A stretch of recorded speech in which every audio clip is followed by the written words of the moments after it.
Warning, there are profanity, topics, and other opinions that could offend you. Please watch and or listen at your own risk, and enjoy the show.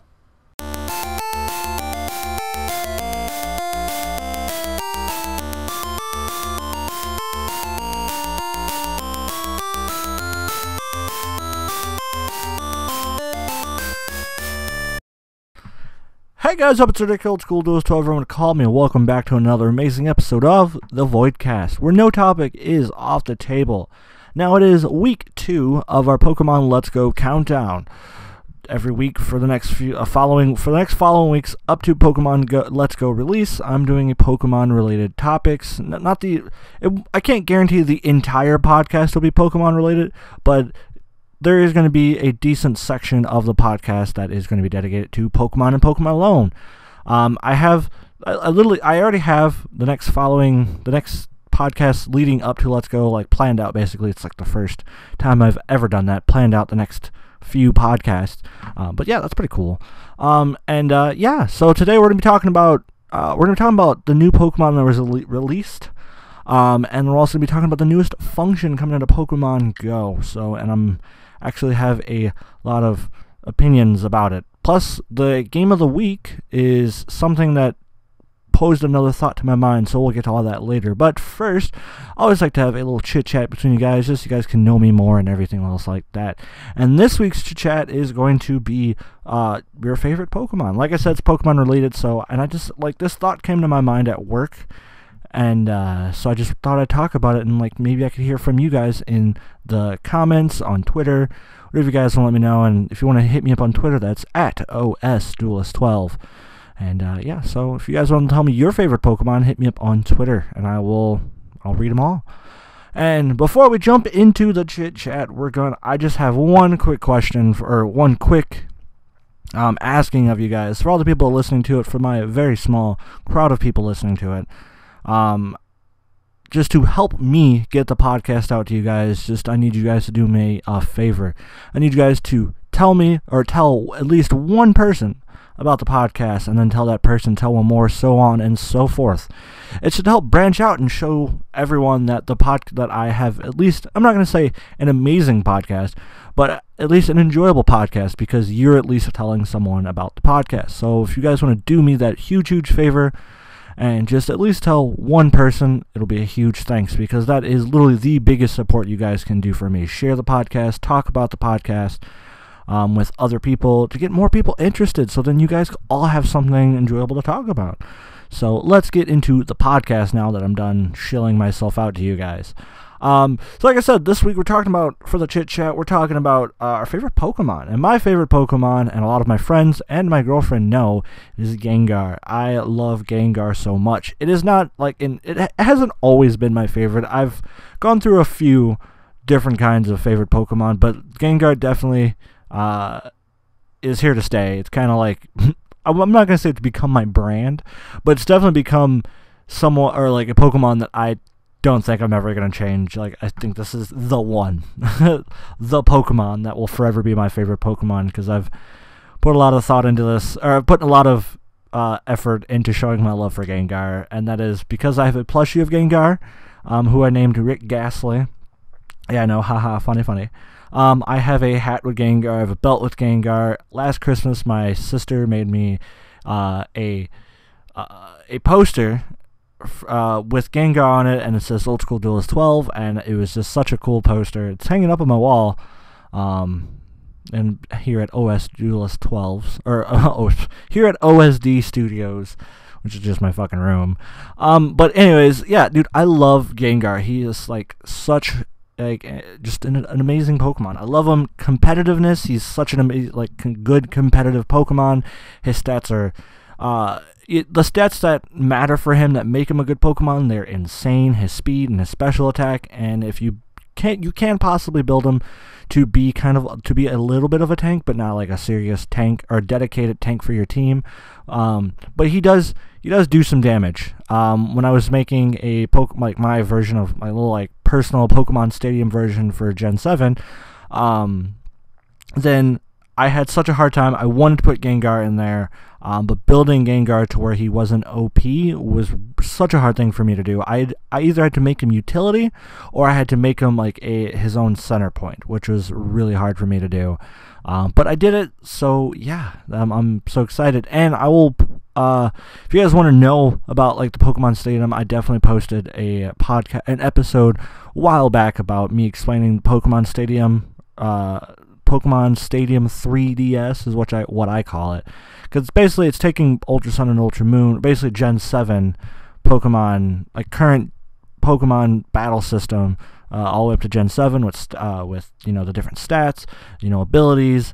No held items. I didn't do any held items. And that's for I didn't want that to be another factor. But yeah, it's enjoyable. It's pretty cool. If you want to learn more about it, go ahead and check out that episode. I don't remember the name of it exactly. I think I just called it Pokemon Stadium 3DS. But anyways, moving on. I'm totally getting sidetracked. Yeah, just over time, I have changed favorite Pokemon, but like I said, I think Gengar's here to stay. And like the very first Pokemon that I just fell in love with was Skitty, which is a Gen 3 cat Pokemon. It's just an adorable fucking Pokemon. That's the only reason why I liked it, because it was just so adorable, and it's just yeah, that's it. I had I don't know if you guys remember like the big-headed cats and the big-headed dogs, the ones, I think the brand was just called The Dog and The Cat. But I had a little gray one of those, and I named it Skitty, and I just loved it, and just over time I ended up collecting 4 or 5 of them little things, but I only had one that was named Skitty, and I knew which one it was, because I remember in elementary school I dropped it while I was walking home from school, and my dad, he actually one day after work drove through that alley, ended up finding it, and it lost its collar. So I always knew which one was Skitty. So it was just a funny little cute story of me as a kid. And then a recent one was definitely Slowpoke, and that's because of my girlfriend. We were playing Pokemon Go. She caught it. She named it that. She named it a specific name. I'm not gonna say the name because that says her name. And you know me, I don't believe in saying people's name on the podcast unless one, they give me permission, or they've been on the podcast, and my girlfriend has not given me permission, nor has she been on the podcast, so I'm not going to say her name. But the name she named the Slowpoke gives away her name, so I'm not going to say it. Anyways, moving on. So yeah, she named it that nickname, and it just kind of it was adorable, it was cute. So Slowpoke's kind of held a little place in my heart now. She ended up buying me a Slowpoke plushie, so now I have a Slowpoke plushie of her, a Slowpoke plushie, basically it's it's her. I love Slowpoke. Slowpoke is adorable, and I love my girlfriend, and she's adorable. So yeah, that's just one of the few Pokemon that's just kind of again, had a funny story to it, a cute, funny story. That's just another favorite Pokemon of mine. And then another one that I always, every time I play a Pokemon game, if I have access to this Pokemon, I'm definitely going to make this Pokemon. And it's Umbreon. I've always liked Umbreon because it's just it's like a dark bunny. It's like a bunny shadow or something I don't know how to this is the best way to describe it, is it's a bunny shadow. And it's a cool looking Pokemon. It's shiny, makes it look even cooler with the blue on its ears and tail instead of yellow. And it's such a cool looking Pokemon, and I've always loved Umbreon. Umbreon's awesome, and its moveset is really cool. You can make it a pseudo dark ghost type, so that's pretty cool because you can learn a lot of ghost moves, plus it learns its dark moves. You get that stab in there. For you non-competitive people, that's a same type attack bonus, a stab. So it's pretty cool. I liked it. I always liked Umbreon. Umbreon was adorable and cute. So yeah, those are the Pokemon that's really stuck out to me, and those are definitely my favorites. But Gengar is definitely my overall favorite, just because I just like Gengar. Gengar is awesome. I'm definitely dedicated. I've always if I were to have a personal an art made for me for the channel, if someone wanted to do fan art or get someone a friend of something I wanted to do it, do Gengar, but put my features of me on that Gengar, so give it a beard, give it the lazy hawk, And yeah, like that'd be really cool. Now I'm thinking about it, I might try to get someone to do that for me. It'd be really cool. So yeah, that's awesome. It's just really cool. And before we move on to the podcast, or before we move on to the news, I always like to give a big shout out to audioboom.com. They're not the sponsor, but they definitely deserve a shout out because they're just an amazing company. I'm on the lowest tier, and they allow me to upload to their podcast or to their website, and they give me the tools to put the podcast anywhere else you can find a podcast. Granted, I don't put the podcast everywhere. It could be I should, but I just don't. I just haven't, just because a lot of them are just like a lot of the other websites that I see, they're not something I've really heard of too much, so I just don't know how well it would do. But I do upload the podcast to iTunes, Google Play, Spotify, and obviously audioboom.com. It's just, I love it. I love audioboom.com. They're amazing. So if you want to start your own podcast, you definitely could start. You just choose Audioboom. I mean, as well as you can still upload to SoundCloud and YouTube, but definitely Audioboom is definitely the prime website to, I think, work with and choose to put your podcast there. So moving on to the news, like I said, we're talking about a lot of Pokemon Go stuff, really. But we're going to talk about the new Pokemon that was released via Pokemon Go, and that's Melmetal. Now, I know I've talked about Meltan before. Meltan was a Pokemon that was shown, but they never gave too many details on it at first. Before, it was really just like some silver-looking Pokemon with what looks like a wire coming out of its butt, and it had a hex nut for a head with like a singular eyeball. So it's a really cool-looking Pokemon. I'm not going to say cool. It's an interesting-looking Pokemon, but recently they showed off Melmetal. With Melmetal, it is the evolved form of Meltan, and the Melmetal looks. Excuse me, burp. It does look really cool for a Pokemon. I still do have my complaints about how they went about it, because one, you did have a chance to catch the Meltan, but the only thing is whenever you caught it, it would turn into a Ditto, and that was just kind of dumb. I mean, I guess it was kind of get people hyped, what the fuck is this Pokemon? But now, there's no other way to get it. They've shown, it evolves. It's the first mythical Pokemon that actually evolves. So that was really cool, and it was a Pokemon that was designed to be shown off and released with Pokemon Go. Not with any other generations, anything like that. It's supposed to be shown off as a Pokemon Go, I guess you can call it exclusive. So it's really interesting to me, and they've shown that Meltan is in Pokemon Let's Go. They haven't said whether or not you'll be able to catch Meltan in Pokemon Let's Go, but they have shown that it does exist in Let's Go. When they first showed off Meltan, said, "Hey, this is Meltan." They did show that it was following the main character, in a building. They never said whether or not that was released it or not, but you can transfer eventually once they do release Meltan. You can transfer it over to Pokemon Let's Go. Now, here is my confusion with them being allowed to transfer the Meltan. Unless there's a legit way to catch the Meltan in Pokemon Let's Go, and if there is a way to catch it in Let's Go, then that shows that it's definitely going to be part of the story. Because that's something that I feel what's going to happen is it's going to be an actual part of the story if there is a way to catch it in Let's Go. If not, then they're definitely going back on what they said, because what they said originally was you can't transfer mythical Pokemon over to Let's Go, and the only Gen 1 mythical Pokemon is Mew, and you can't transfer Mew because they want to lock it behind definitely a paywall. They want you to buy that stupid... I'm not going to say stupid because it actually is kind of cool. That Pokeball controller, or whatever the hell they're calling it, how the only way you'll be able to catch Mew, as of that we know right now. So it's, like I said, it's definitely going back on what they said, because they said no transfer of mythicals. So unless they have future plans to release Mew as a different way to get it, or an actual way to catch it in Let's Go, that's a lot harder, then they're going back on they said, because Meltan is a mythical Pokemon and you can transfer it. They've already shown it, they've said it, that you can transfer Meltan. So, like I said, unless it has something to do with the story, and there's another way to catch Meltan in the game, then you kind of can't, then it's like, it's definitely going back on what they said, and they said, nope, can't transfer mythicals. Unless they do plan to, like, add, like, they actually have plans to add other generations, so then they'll just be like, fuck it, you know, let's just allow mythicals to get transferred over, except Mew, let's continue to lock it behind a fucking paywall. Like, that just, still, in my opinion, would be kind of dumb. Sorry, I had to take a drink.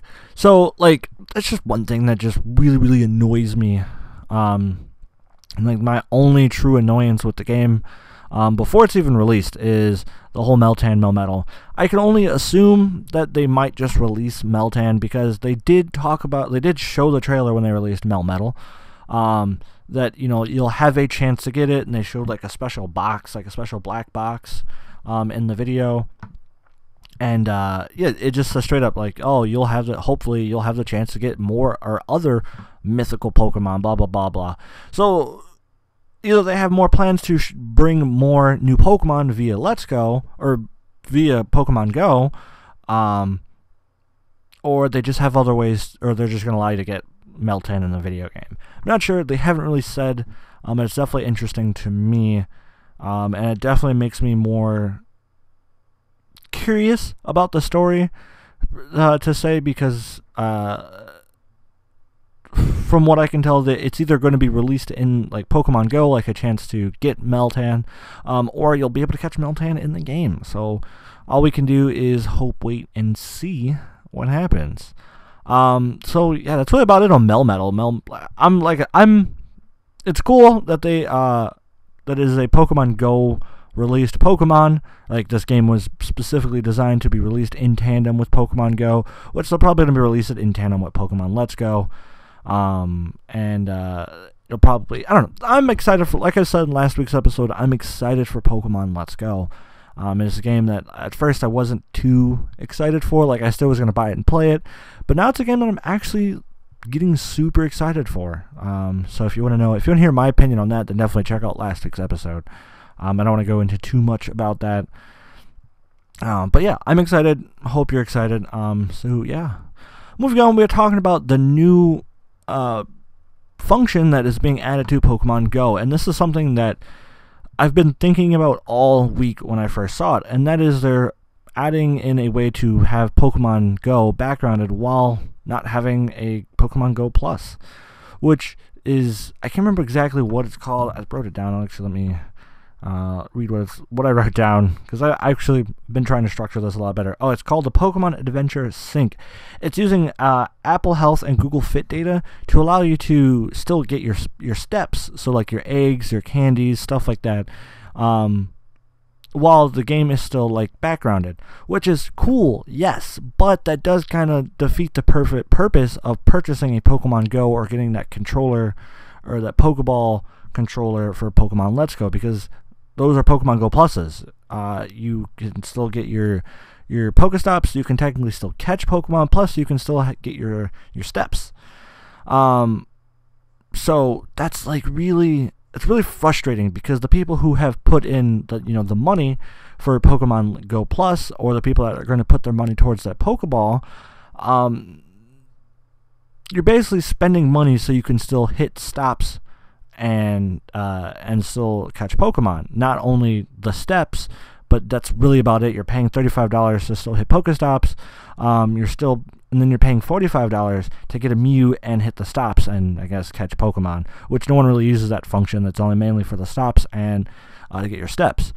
With this, who really cares at that point? Because, I mean, like, for me, my biggest selling point was I can still hatch my eggs and still get my candies. That, to me, was the biggest selling point, and that's why I bought a Pokemon Go Plus. Hitting stops just makes it easier, so I get more, I could just get more, hit the stops. But it's really annoying now, because I've spent my $35. I mean, that's one less thing I have to have around my wrist, so there's a plus there, because I have Android, so I don't have a watch. I don't have an Apple Watch, so I can't still hit, you get the point. So it's just really, really frustrating to me, and it kind of puts a huge damper on the people who have spent the money on that, including me. So I want to know your thoughts, so hit me up on Twitter if you have opinions about that as well. And the last thing we're talking about, and I'm pretty sure you're thinking like, oh my god, he only has 10 minutes left. How is he going to fill the rest of the podcast? Well, let me tell you. Because this week's game of the week is actually a mobile game, which has definitely, after playing the game, I have a different opinion about mobile games, and this game alone shows that mobile gaming can be a fun, interactive game. It can be an actual game, not just like some microtransaction cash grab game. And that name of the game is Regalia Lost. I kept seeing ads for this, and I remember when they announced it, and said, hey, play this cool RPG game on your phone. And I was like, oh, that's pretty cool, but I bet you there's hella microtransactions, and it's free to play. After playing it, yes, there's microtransactions. But it's like I haven't hit a point in the game where I'm required to hit the microtransactions. I mean, I don't play the game as much, but I play it enough to where, like, you think at this point microtransactions would be an issue. Now, I know what you're thinking. You play, like, R-DiK. You play Duel Links. You play Pokemon Go. Those have hardcore microtransactions, and they're not subtle microtransactions. The difference I feel with this game is, like I said, I have yet to hit a point in the game where I need to spend money to progress, or I need money to play the game more. It definitely feels like an actual free-to-play game that's really good, actually. The events are kind of cool. They just had like a Halloween event where you can get like Halloween skins for the different characters in the game. First of all, it's an action RPG game, so you got your role-playing aspect of it where, like, customize this, upgrade that, make your character be the badass motherfucker you can, and it has the story element, just amazing. And it's action because it's not just like turn-based, it's actual fighting. Like, you're walking around and they're like, oh shit, that's an enemy, slice, slice, slice, alright, move on to the next enemy.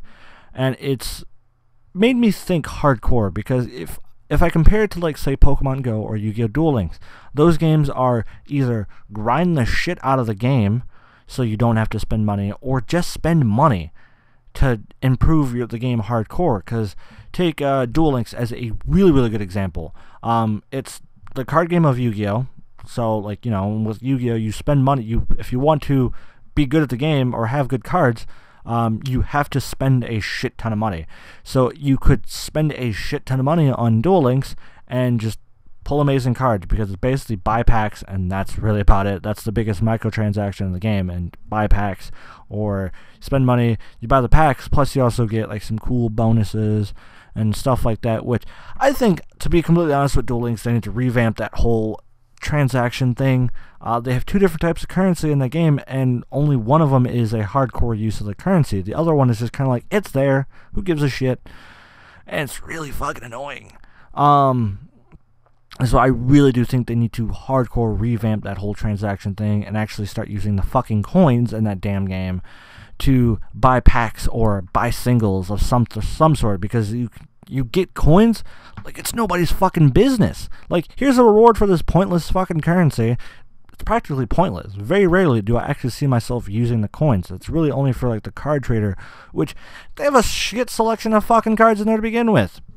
So it's really annoying. So that's a good comparison of microtransactions, where, like, it's either spend fucking money or grind the fuck out of that game, because that's what you have to do if you don't feel like spending money. You literally have to grind and grind and grind, to the point where, for me, it's getting to the point where I really don't want to play anymore because of that point. Because that game, you need to, like, if you're gonna grind, you need to, like, play that game maybe like an hour or two a week, or like a day, just to hit that, like, just to grind good, like, get a good grind session. Or, like I said, just spend the fucking money, which I'm not made of money. I'm definitely not made of fucking money, so I can't just go and blow. I can't spend $50 on Yu-Gi-Oh! In real life and then go and spend $50 on a virtual card game. I can't do that. It's really annoying to me. But with Regalia Lost, like I said, I've played a fair amount of the game, especially of the story, and it has a legit story being told.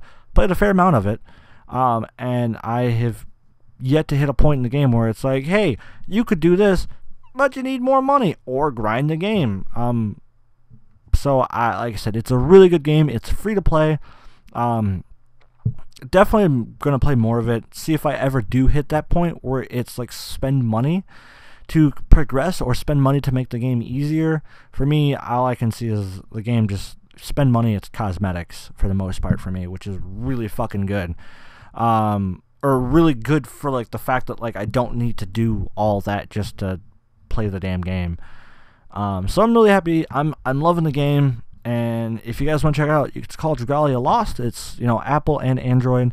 It's a really cool game. I think this game would benefit more on Nintendo Switch, and here's why.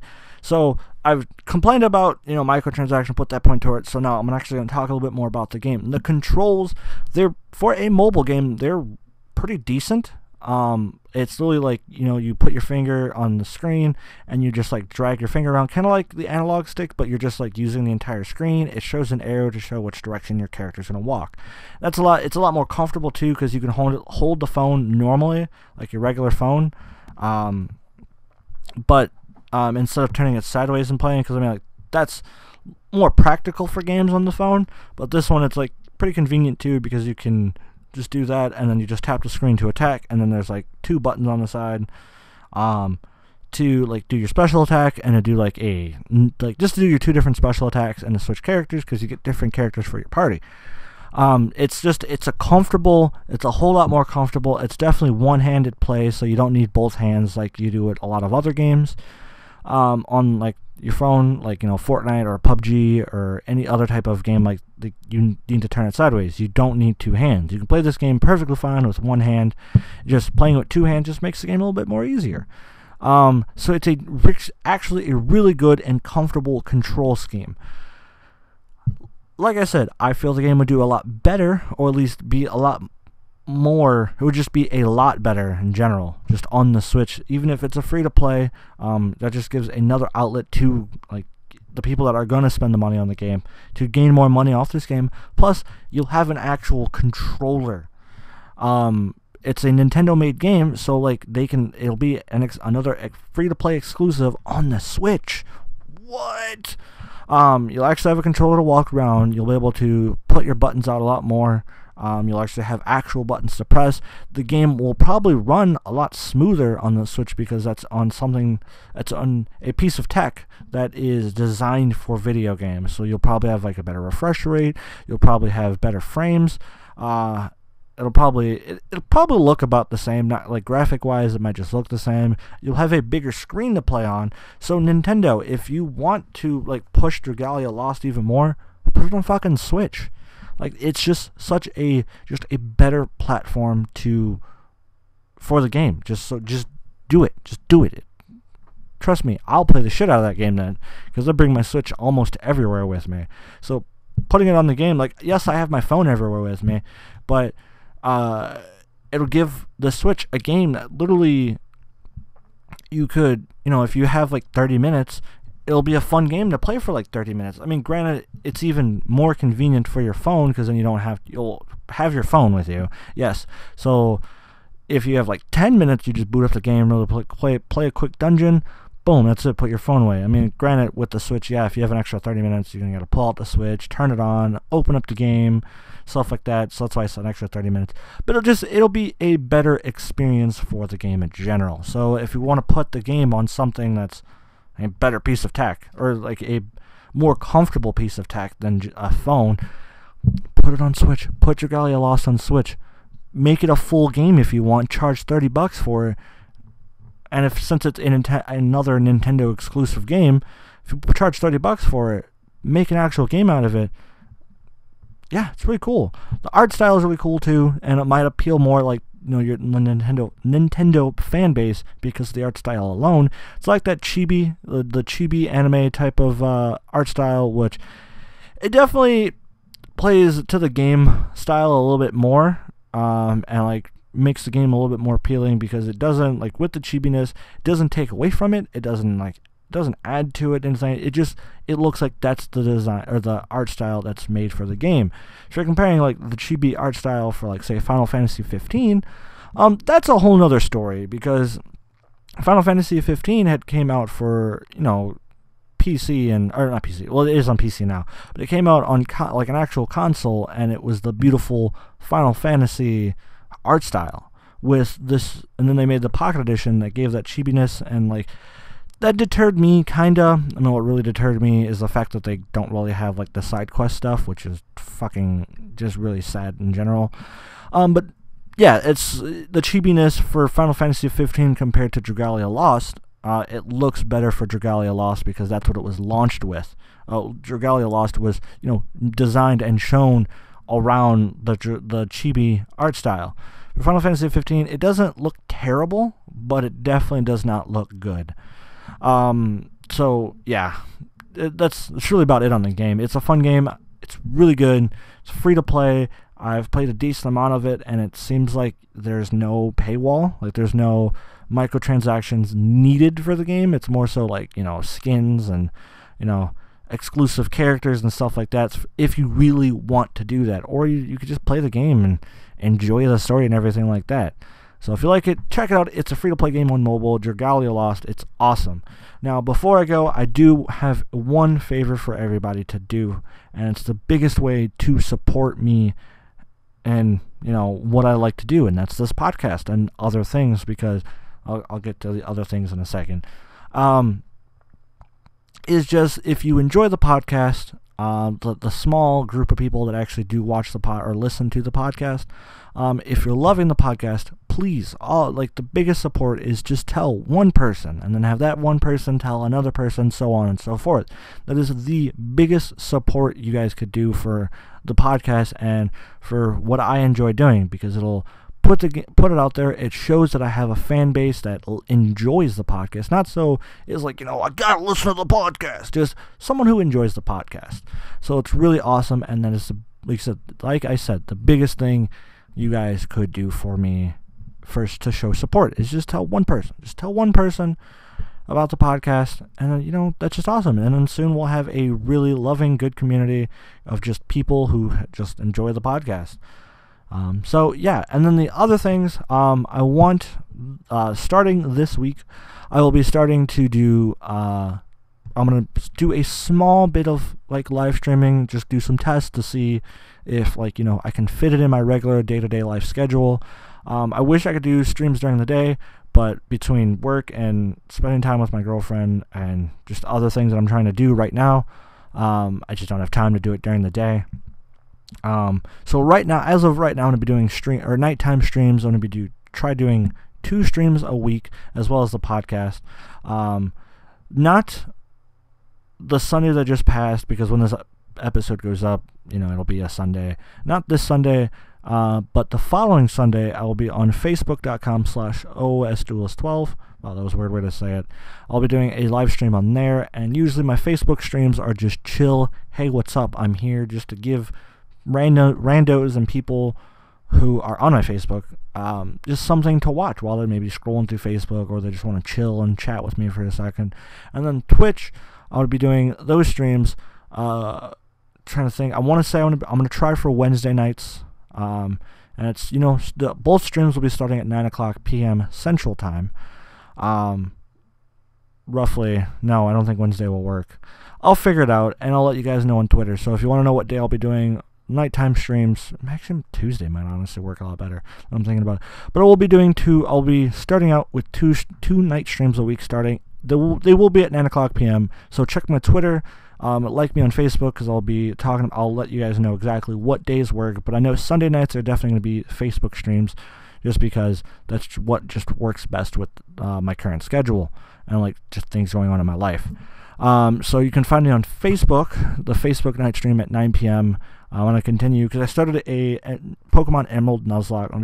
I'll be continuing with that. And then the Twitch stream this week, which as of right now is a Tuesday. I'm shooting for Tuesday night, or Tuesday nights at 9 p.m. Central Time. I'm going to be doing Final Fantasy 15. I started Final Fantasy 15. It's just a game that I've wanted to beat for so long. I've started it. I'm probably about halfway through the game.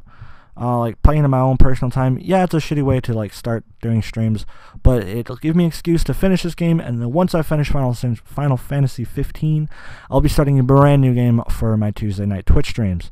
So, also, I think not this podcast, just because I need to get some work done on my game tonight, because I kind of ignored it most of the weekend. But I'm also going to be I'm going to be changing what I'm going to be doing on YouTube. So if you want to subscribe to the channel, the podcast there, you can go to youtube.com/OldSchoolDuelist12. Subscribe to me on there, and you'll just to check out what I'm going to be doing differently for the podcast on there. And then if those, like, still continuing these three on a basis, I'll probably trying to slowly add more. But like I said, if you want to support me in everything I do, and just help the channel grow, like I said, tell one person about the podcast. They'll find their way into everything else that I do eventually, if they enjoy it. If they obviously enjoy it, because obviously, if you're an internet content creator, it's all about the personality. If you enjoy my personality, if you enjoy stuff that I do, then I want to give you a huge thank you to all my supporters, that small group of people that have just supported me and listened and or watched if you're on YouTube. And like I said, just tell one person. That's the biggest support you guys can do for me, besides watching and listening to the stuff. And then that's just amazing, because I don't have merch, obviously, because I'm not trying to profit off this right now. I'm just doing it as a passion, because I love doing it. It's so much fun. If I can do this as a job, then, it's all determined on you guys and supporting me. If you guys want to support me, like I said, tell one person. But I'm going to get out of here, because I still have to edit and upload this podcast. Watch out for the podcast, or the streams, Final Fantasy 15 and Pokemon Nuzlocke on Final Fantasy 15 on Twitch, Pokemon Nuzlocke on Facebook. So if you guys love it, check it out. Stuff like that. Links will always be in the description down below. And thank you guys, and have a wonderful, beautiful night, day, thing, or whatever.